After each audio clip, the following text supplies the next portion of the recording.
news report about a robbery and then complete the notes from the detective's notebook. First, you have some time to look at questions 1 to 6.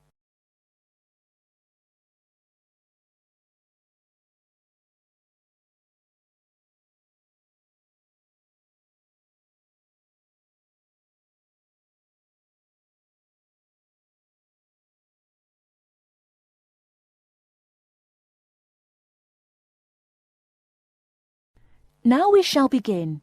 You should answer the questions as you listen, because you will not hear the recording a second time.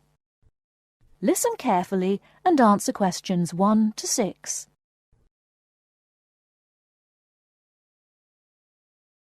There has been an armed robbery this morning at the Halifax Building Society's branch on Edward Street. John Brinks is at the scene with Detective Sergeant Henry Lawson. Detective Sergeant, can you tell us what you know about the robbery? Yes, the raid took place this morning shortly after 11:30 when a man accompanied by a woman went into the offices of the Building Society and asked to see the manager. There were no other customers in the building at the time. They were let into the manager's office and the woman produced a gun from her handbag. Then they took the manager back out of his office and made him tell the cashiers to hand over all the money they had in the tills and in the safe. It came to about $25,000. Presumably, you have a number of witnesses. Yes, we have a good description of both of them. The man was about 1 meter 80 centimeters, around 35 years of age, with blue eyes and short curly red or ginger hair. He was wearing jeans, a green sweater, and a 3/4 length blue coat. When he spoke to the cashier when he came in, he called himself Mr. Erickson, but we doubt whether that is his real name. But we do know that may be his real name. He also spoke with a strong Scottish accent, which may help us to trace him. Before you hear the rest of the conversation, you have some time to look at questions 7 to 10.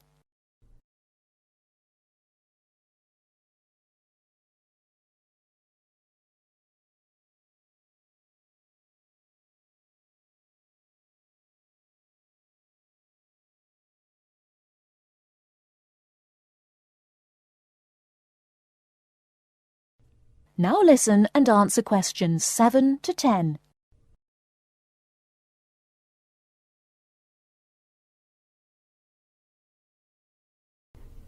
And what about the woman?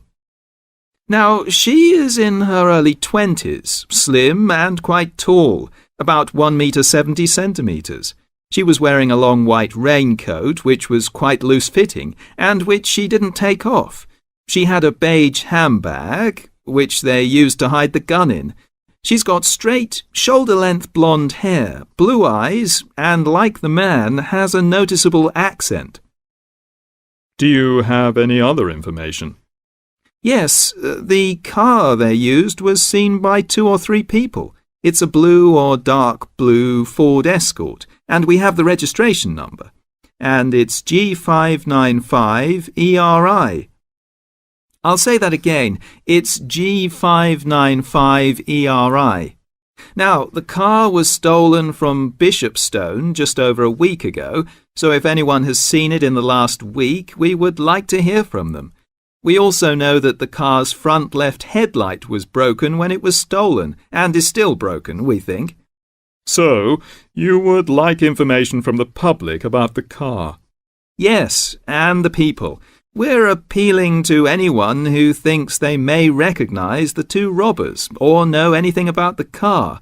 We've set up an incident room in Swindon and the telephone number is 774529. So we would like people to ring us if they have any information. And of course, all calls will be dealt with in the strictest confidence. Thank you very much. Thank you. And the number again, if you have any information, is 774529. And now back to the studio.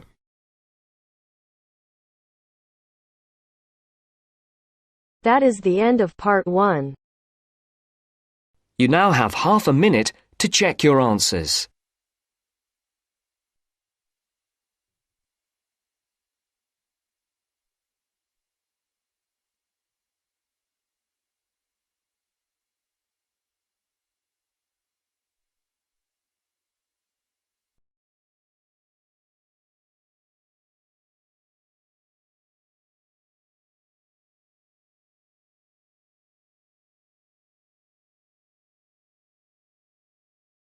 Now turn to Section 2. Test 1. Section 2. You will hear a trainer giving a talk to people who want to learn outdoor survival skills. First, you have some time to look at questions 11 to 16.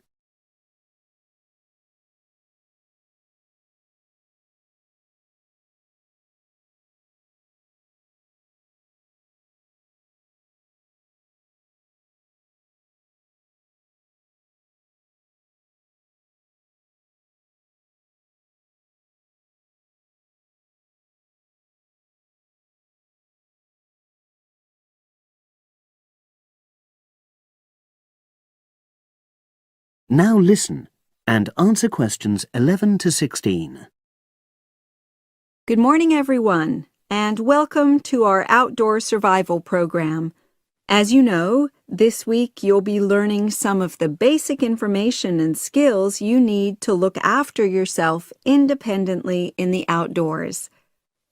These first 2 days will be based here in the classroom, and then we'll be taking a camping trip to put into practice some of the things you've learned. I'm going to start off with the topic of food. And to start with, I'll describe just 2 methods which we'll be putting into practice at our camp, and which make use of natural resources, the steam pit and the bamboo pot. I've got 2 posters here to make things clearer, and I'll start with the steam pit here. To make this, you'll need some dry sticks, some grass, some loose earth, and some stones. And for this week only, some matches.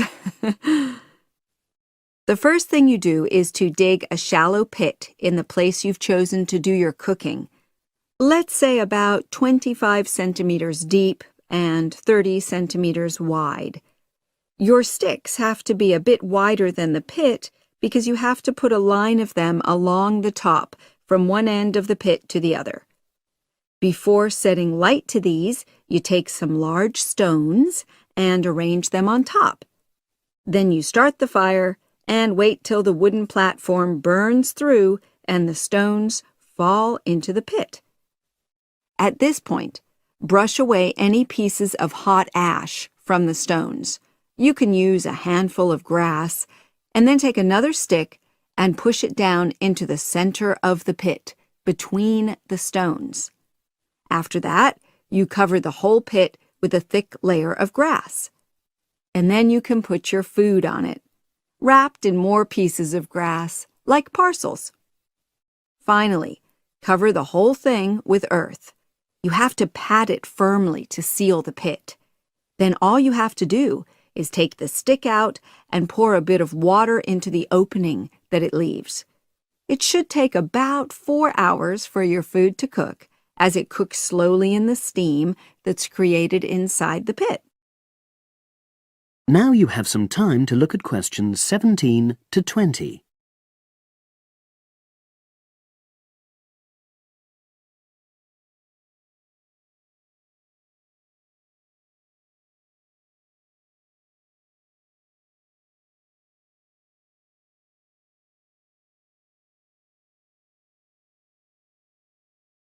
Now listen and answer questions 17 to 20. So, simple but effective. The other method you're going to practice this week is the bamboo oven. Now, the steam pit is ideal in certain conditions because the heat is below ground level. For example, if there's a strong wind and you're afraid a fire might spread. But when it's safe to have an open fire, you can use the bamboo oven method. You get a length of bamboo, which, as you probably know, is hollow and consists of a number of individual sections with a wall in between. You use a sharp stick to make a hole in each of the dividing walls apart from the end one. Then you lean the bamboo over a fire, with the top propped up by a forked stick and the bottom sitting on the ground. You pour enough water in the top to fill the bottom section, and then light a fire underneath that section to heat the water. Then you put your food inside the top section, and the steam coming up the bamboo through the holes you made cooks it. I'm going to move on now to food itself and talk about some of the wild plants you might cook. I'm going to begin with fungi. That's mushrooms and toadstools. I'm sure you'll be aware that some of these are edible and they're delicious, but some of them are highly poisonous. Now, whether they're poisonous or not, all fungi that you find in the wild should be cooked before eating, because that helps to destroy any compounds in them that might be mildly toxic. But be aware that any amount of cooking won't make poisonous varieties any safer to eat. Unless you can definitely identify a fungus, you should never eat it. It's not worth the risk. And you need to be really sure, because some fungi that are poisonous are very similar in appearance to certain edible varieties. They can easily be mistaken for each other. So, having said all that, fungi are delicious when they're freshly picked, and although they are only moderately nutritious, they do contain minerals which the body needs. I'll move on now to leafy plants, which are generally... That is the end of section 2. You now have half a minute to check your answers.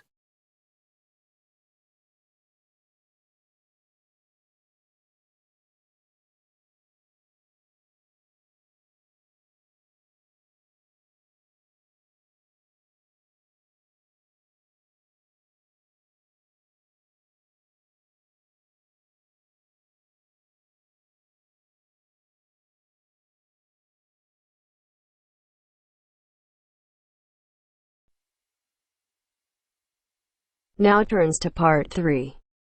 Part 3. You will hear 2 geography students, Jack and Katie, talking about a field trip to Kenya in Africa. First, you have some time to look at questions 21 to 24.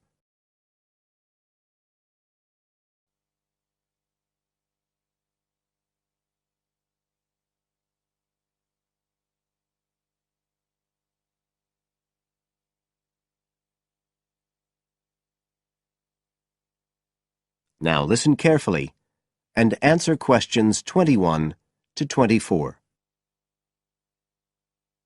Katie, hi. Thanks for inviting me round. Oh, thanks for coming. I know you're up to your neck in finals revision, but I've got to make up my mind about next year's geography field trip, and I'd really like your advice. We've got to choose between an African trip and one in Europe.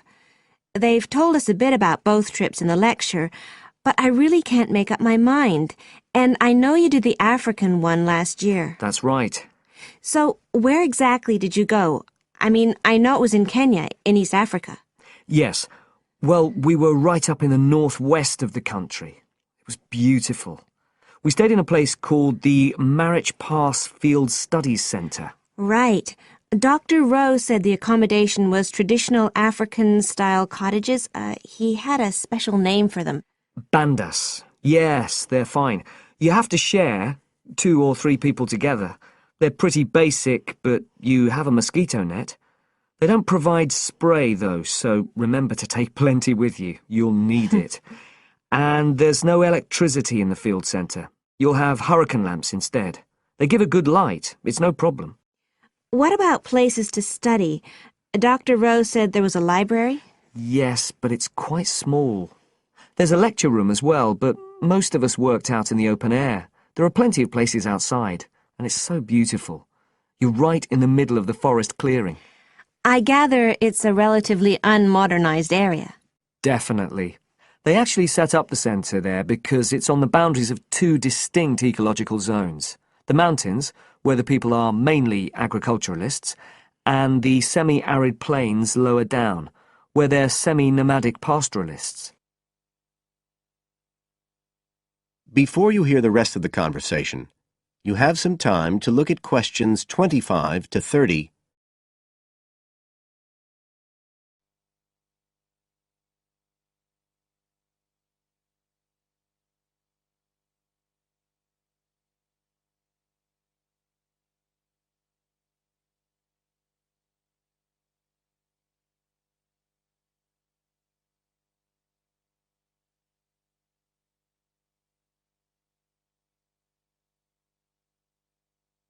Now listen and answer questions 25 to 30. So, how much chance did you get to meet the local people there? Did you get the chance to do interviews? Yes, though we had to use local interpreters, but that was okay. Then we did field observation, of course, looking at environmental and cultural conditions, and morphological mapping. What's that? Oh, looking at the surface forms of the landscape, the slope elements and so on. What about specific projects? Yes. After the first 2 or 3 days, we spent most of our time on those. We could pretty well do what we wanted, although they all had to relate to issues concerned with development in some way. People did various things. Some were based on social and cultural topics, like the effect of education on the aspirations of young people, and some did more physical process-based studies, looking at things like soil erosion. My group actually looked at issues relating to water, things like sources such as rivers and wells, and quality and so on. It was a good project to work on, but a bit frustrating. We felt we needed a lot more time, really. Right. Dr. Rowe did say something about limiting project scope. Yes, he told us that too at the beginning, and I can see why now. What else? Well, we had some good trips out as part of the course. We went to a market town, a place called Sigur. That was to study distribution. And to look at agricultural production, we went to the Weiwei Valley. That's an important agricultural region. And what about animals? Did you have a chance to go to a national park? Sure. We did a trip on the last day, on the way back to the airport at Nairobi. But actually there was lots of wildlife at the field centre. Vervet monkeys and baboons and lizards. It does sound good. It was excellent, I'd say. In terms of logistics, it was very well run. But it was more than that. I mean, it's not the sort of place I'd ever have got to on my own. And it was a real eye-opener. It got me really interested in development issues and the way other people live. I did find it frustrating at the time that we couldn't get as far as we wanted on the project. But actually, I'm going to follow it up in my dissertation. So it's given me some ideas and data for that as well. So you'd say it was worth the extra money? Definitely. That is the end of part 3. You now have half a minute to check your answers.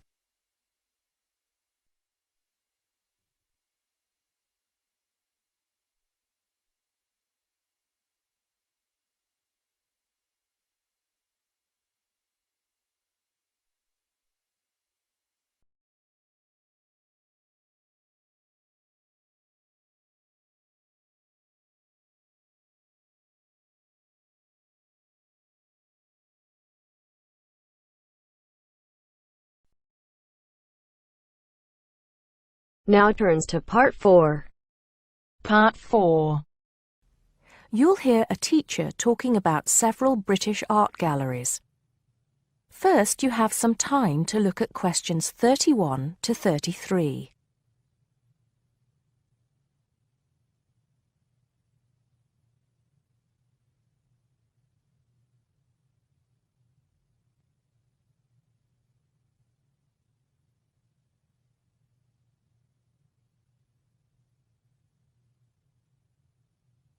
Now listen carefully and answer questions 31 to 33.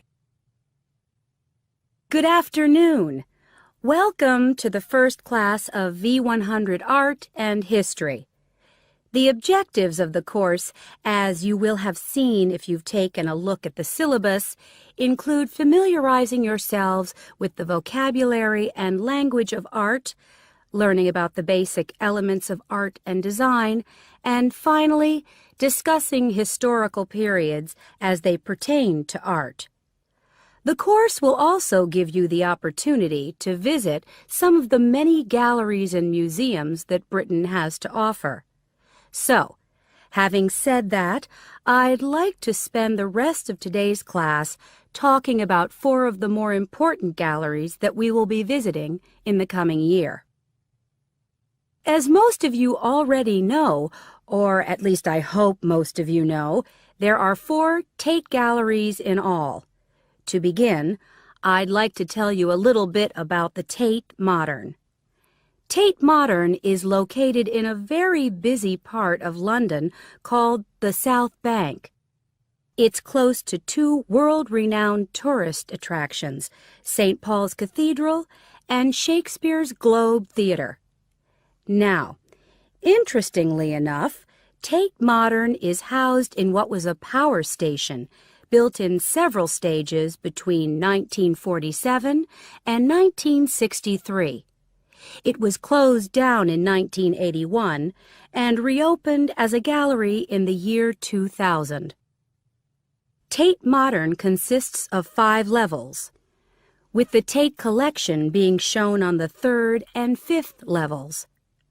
On level 2, the works of contemporary artists are exhibited, while level 4 is used for holding large temporary exhibitions. Since this museum opened, it has become a popular spot for both Londoners and tourists alike. And believe it or not, it doesn't cost anything to get in to see the collection displays. Before you hear the rest of the talk, you have some time to look at questions 34 to 40.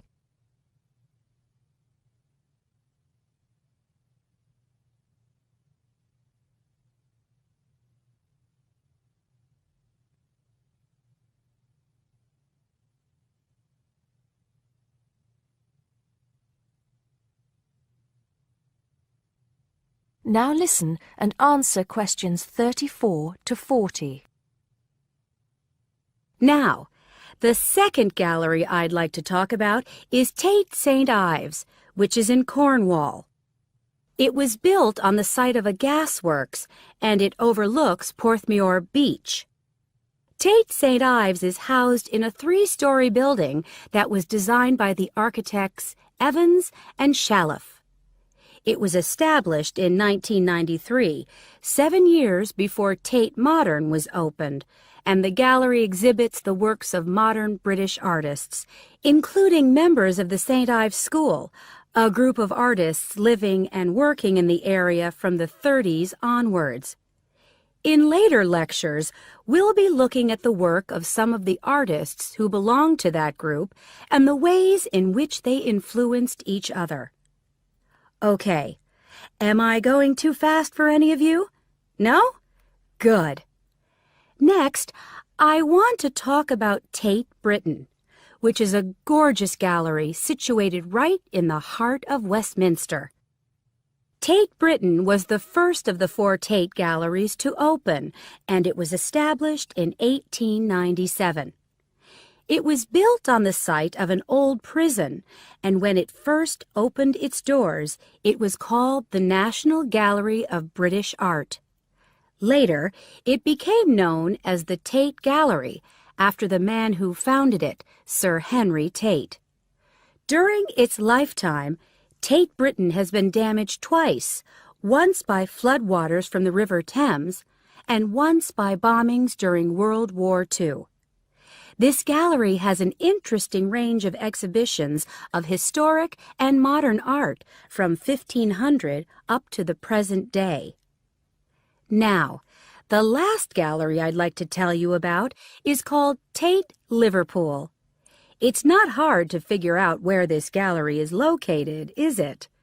It was opened in 1988 to exhibit displays from the Tate collection, and it also has a program of temporary exhibitions. Tate Liverpool is housed in what was once a warehouse, and for some years it was one of the biggest galleries of modern and contemporary art in the UK. Well, that's a brief overview of just a few of the galleries we'll be visiting. I'd like now to look in a little more detail at what you can expect to see in each of these galleries, starting with Tate Britain. That is the end of Part 4. You now have half a minute to check your answers.